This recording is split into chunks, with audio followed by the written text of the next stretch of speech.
نبی کریم صلی اللہ علیہ وآلہ وسلم نے فرمایا، جب جنازہ تیار ہو جاتا ہے پھر لوگ اس کو اپنے کندھوں پر اٹھا لیتے ہیں، تو اگر وہ مردہ نیک ہو تو کہتا ہے کہ مجھے جلدی لے چلو، مجھے جلدی لے چلو، اور اگر نیک نہیں ہوتا تو کہتا ہے ہائے ہلاکت، میرا جنازہ کہاں لیے جا رہے ہو۔ اس آواز کو انسان کے سوا تمام اللہ کی مخلوق سنتی ہے، اگر کہیں انسان سن پائے تو بے ہوش ہو جائے۔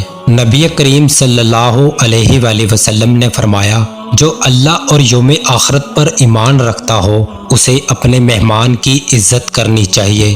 اس کی خاطرداری بس ایک دن اور رات کی ہے، مہمانی 3 دن اور راتوں کی، اس کے بعد جو ہو وہ صدقہ ہے، اور مہمان کے لیے جائز نہیں کہ وہ اپنے میزبان کے پاس اتنے دن ٹھہر جائے کہ اسے تنگ کر ڈالے۔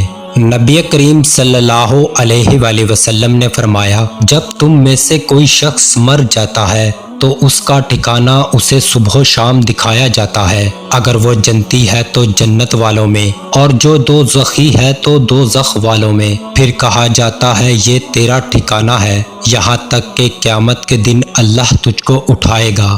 نبی کریم صلی اللہ علیہ وآلہ وسلم نے فرمایا، جانتے ہو چگلی کیا ہے؟ صحابہ نے کہا، اللہ اور اس کا رسول صلی اللہ علیہ وآلہ وسلم بہتر جانتے ہیں۔ فرمایا، کسی شخص کی بات دوسرے کے سامنے اس طرح بیان کرنا کہ ان کے درمیان فساد برپا کر دے۔